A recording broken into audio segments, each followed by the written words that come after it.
আজকে নতুন নিয়মে পাশাপাশি গুণ করব। কি করব? নতুন নিয়মে। আমরা তো এই অঙ্ক উপর নিচ করে গুণ করতাম, আগে করতাম না? আজকে পাশাপাশি গুণ করব নতুন নিয়মে। ঠিক আছে? দেখো এটা কি অঙ্ক? গুণ অঙ্ক।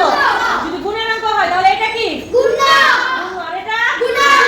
এটা গুণ, এটা গুণক। আমরা আজকে গুণককে ভাঙায়া করব। দেখো এই যে গুণ যা আছে তা নামিয়ে দিলাম। দিলাম?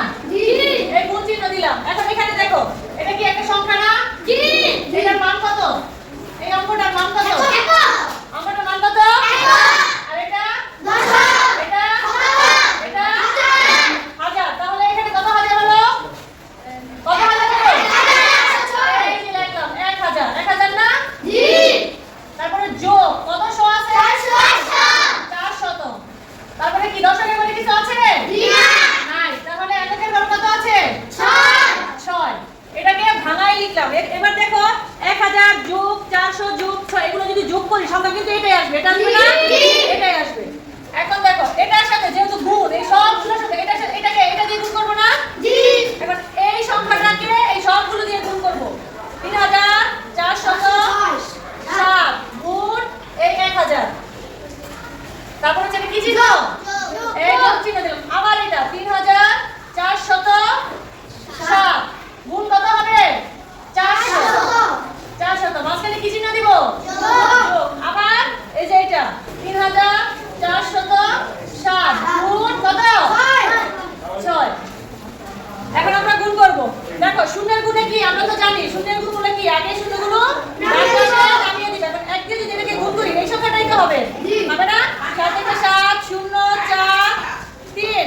ঠিক আছে? এরপরে এই যোগ চিহ্ন দিলাম। ঠিক আছে? এবার দেখো এখানে এই শূন্যের গুণ তো জানি 400 দিয়ে যদি গুণ করি তাহলে এই দুটোর সাথে কি করব? ডান পাশে আনলে নামিয়ে দিবে। এখন 4 দিয়ে গুণ করি 4 7 28 এর 8 28 এর 8 হাতে কত আছে?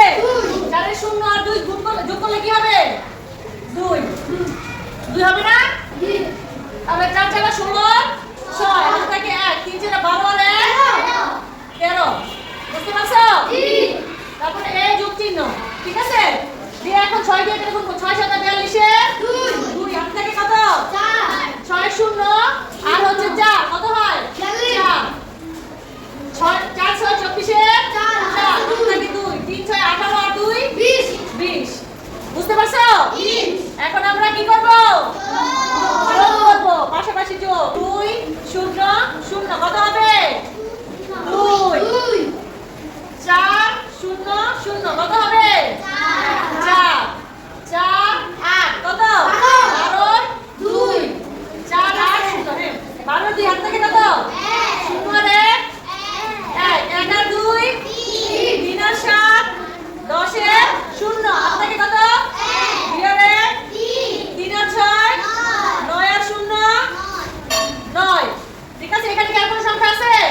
কিন্তু এখানে কোনো সংখ্যা রয়ে গেছে, এখানে সংখ্যা রয়ে গেছে। 3 আর 4 কত?